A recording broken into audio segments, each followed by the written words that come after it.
Mr. Walker, do you deny that it is your voice on the following audio recordings? Attorney Gloria Allred asked in a press conference, before playing potentially implicating soundbites.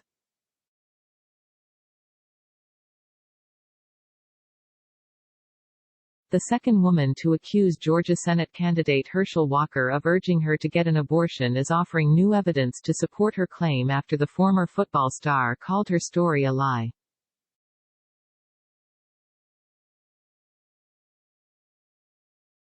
The woman's attorney, Gloria Allred, alleged in a press conference that Walker had a romantic relationship with the woman, known only as Jane Doe, for 6 years, caused her to become pregnant, and then pressured her to have an abortion, even though she wanted to have their baby.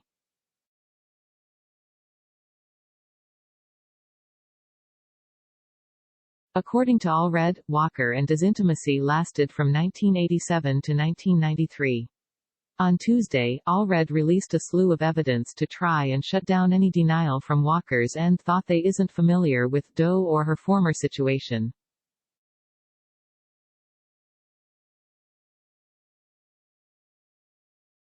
Allred said that in May of 1993, Doe learned she was pregnant with Walker's child.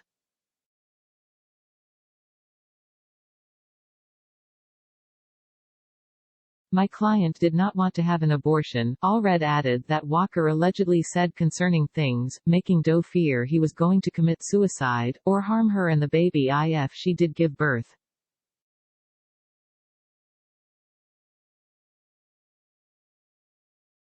Walker previously called Doe's accusations a lie. But Allred and Doe said Tuesday that Walker himself is lying.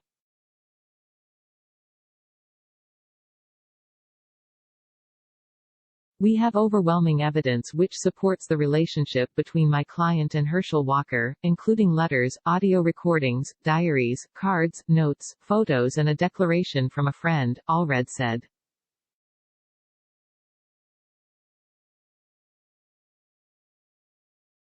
She continued, "We are here today to challenge Mr. Walker.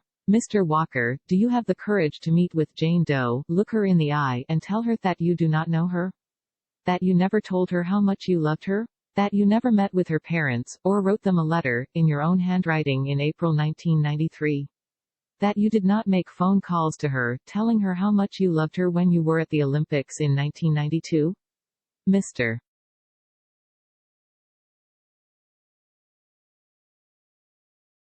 Walker, do you deny that it is your voice on the following audio recordings? Allred then played an old voice message from a man she says is Walker.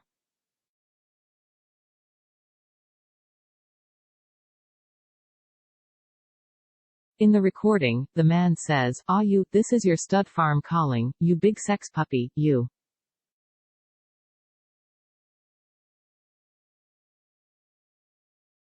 Can't believe you're not in. I will talk to you later, you be sweet. Bye-bye." Allred also played an audio clip featuring voices that sound like Walker and Doe's, in which the speakers are saying "I love you" back and forth.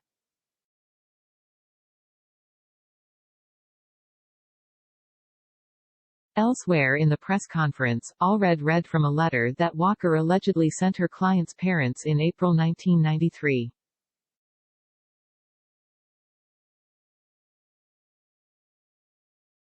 First, I'd like to say Happy Easter. I wanted to say how I feel about Jane Doe.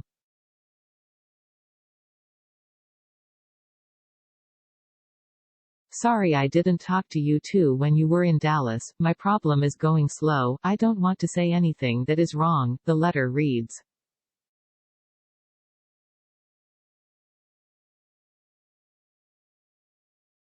It continues, I didn't want you two to think I am a joke.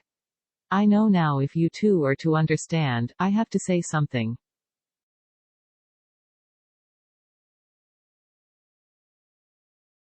I do love your daughter, and I am not out to hurt her.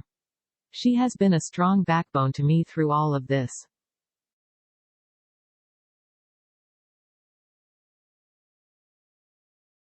She has not done anything wrong. If you two think what I am doing is wrong, I will withdraw until I am out of this mess.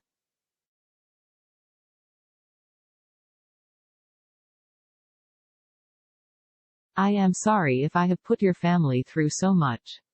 I do love your Jane. I will always.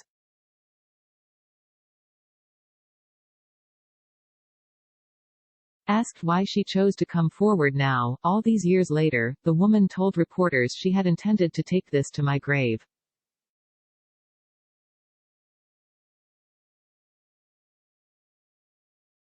But after similar allegations surfaced from other women, and Walker denied them, she decided to go public.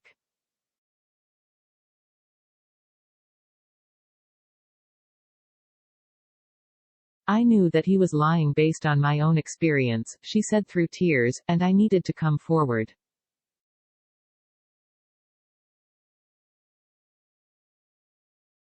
In an interview that aired earlier this month on Good Morning America, the unidentified woman said Walker had pressured her to have the abortion when she got pregnant in 1993, amid a 6-year affair with the then-married football player.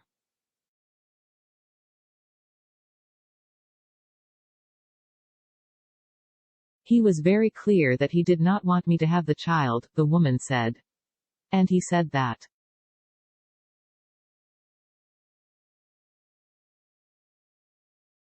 Because of his wife's family, that powerful people around him, that I would not be safe, and that the child would not be safe.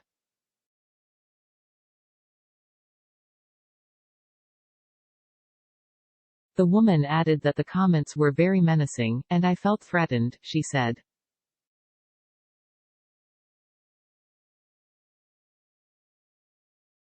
I thought I had no choice. The woman said she went to an abortion clinic and initially could not go through with the procedure, ultimately returning after Walker convinced her.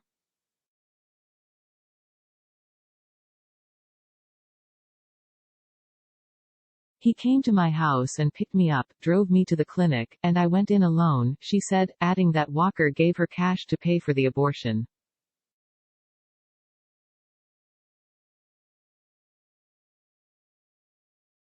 He waited in the car while I went in and had the procedure. The woman is the second to come forward in recent weeks claiming that Walker, who said he's staunch anti-abortion, pressured her to terminate her pregnancy after he learned she was expecting his child.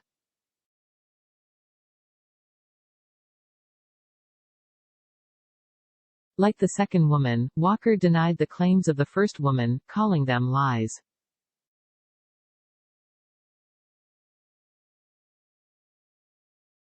The first woman to accuse Walker of pressuring her to have an abortion told the Daily Beast that the athlete paid for her to undergo the procedure, providing the outlet proof of her romantic relationship with Walker, as well as a $575 receipt from the abortion clinic, and an image of a signed $700 personal check from Walker alongside a Get Well card.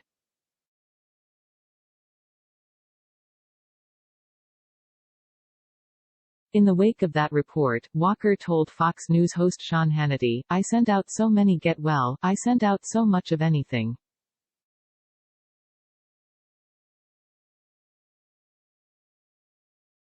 But I can tell you right now, I never asked anyone to get an abortion.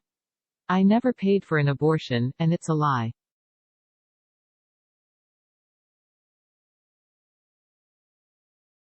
And I am going to continue to fight. Walker will face off against Democratic Sen.